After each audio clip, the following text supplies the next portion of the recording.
পতিত ফ্যাসিস্ট আমাদের পাশের দেশে গিয়ে লুকিয়ে আছে, সেখান থেকে তারা নানান রকমের ষড়যন্ত্র করছে। এই এই মন্দিরে হামলার যে কিছু চক্রান্ত তারা করেছিল, যেটা সফল হয়নি আপনারা সবাই মিলে পাহারা দেওয়ার কারণে, এই চক্রান্ত তারা এখনো চালাচ্ছে। আমি আপনাদের কাছে অনুরোধ করব, আপনারাও একটু সজাগ হবেন, তাহলে ওরা এই চক্রান্ত সফল হতে পারবে না। সেই চক্রান্তটা কি? সেই চক্রান্তটা হচ্ছে, আমি আপনাকে ডিটেল ইনফরমেশন বলবো না, আমি শুধু ইন জেনারেল বলতে চাই যে আমাদের যে দেশের বিভিন্ন আনাচে কানাচে বাউল শিল্পীরা আছেন, এনাদের অনুষ্ঠান নিয়ে এক ধরনের প্রপাগান্ডা করবার জন্য কিছু মানুষ বসে আছেন। আপনারা একটু সজাগ থাকবেন, যাতে আমরা যেরকমভাবে আমাদের হিন্দু সম্প্রদায়ের ভাই বোনদের উপর হামলার যে কি বলে কাল্পনিক প্রপাগান্ডা তৈরি করেছিল আমাদের পাশের দেশের মিডিয়া, সেটা যেরকম আপনারা রুখে দিয়েছেন, আপনাদের কাছে আমাদের অনুরোধ থাকবে জেলা প্রশাসন, পুলিশ প্রশাসন এবং আপনারা সবাই মিলে এই জিনিসটা এমনভাবে অ্যামিক্যালি সলভ করেন যাতে দুনিয়ার মানুষ জানতে পারে আসলে বাংলাদেশের মানুষ কেমন এবং ইসলাম ধর্ম আসলে কি, এটা কতটা অ্যাকোমোডেটিভ, এইটা আপনাদের উপরে কিন্তু সব নির্ভর করছে। এবং আপনারা জানেন যে আমরা কিছুদিন আগে একটা ভিডিও বানিয়েছিলাম, ইকোনমিস্টের কান্ট্রি অফ দ্য ইয়ার হয়েছে বাংলাদেশ, ওই উপলক্ষে। ওখানে একটা স্টিল আর একটা শর্ট আছে, যেখানে একটা বোরখা পরা মুসলমান মেয়ে, তার পাশে একটা হিন্দু মেয়ে আছে, তার সিঁদুর দেয়া। তো এই ভিডিওটা সারা পৃথিবীতে বিভিন্ন জায়গায় প্রচারিত হয়েছে।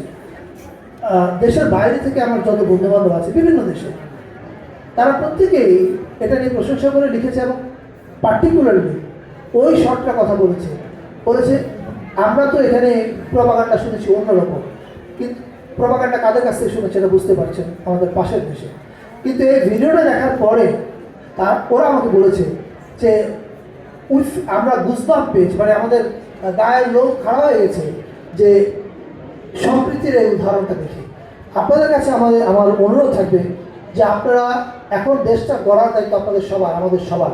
আমরা সবাই যেন একটু রেসপন্সিবল হই, সবাই যেন একে অন্যের প্রতি দয়ালু হই, কাইন্ড হই এবং সবাই মিলেই বাংলাদেশটা করি। এটা হচ্ছে একটা ইন জেনারেল কথা।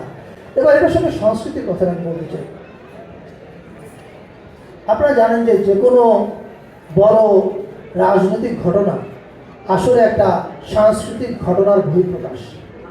এই যে জুলাই মাসে এত বড় একটা অভ্যুত্থান হয়েছে, এটা কিন্তু একদিন দুই দিনের ঘটনা না, 16 বছরের পঞ্জীবিত ক্ষোভ এবং তার আগেরও ক্ষোভ, এবং সেই ক্ষোভটি হচ্ছে এরকম ক্ষোভ। আমি নিজে সংস্কৃতি চর্চা করি, আমি সবসময় বলি আমি একজন অ্যাকোমোডেটিভ মানুষ, আমি সবার কথা শুনতে চাই। আমার বাবা 5 ওয়াক্ত নামাজ পড়তেন, আমার মা 5 ওয়াক্ত নামাজ পড়তেন, আমি ফিল্ম বানাতে গেছি, আমার মা হজ করে এসছেন, এবং আমরা একই বাসার মধ্যে সবাই আছি, রাইট? এবং এই যে আমরা প্রত্যেকে একসঙ্গে অবস্থান করছি, আমার মায়ের সঙ্গে আমার অনেক ব্যাপারে দ্বিমত থাকে, আবার অনেক ব্যাপারে একমত থাকে। অনেক ব্যাপারে আমি বই পড়ে কিছু বুঝিনি, মায়ের কথা শুনে অনেক কিছু বুঝেছি।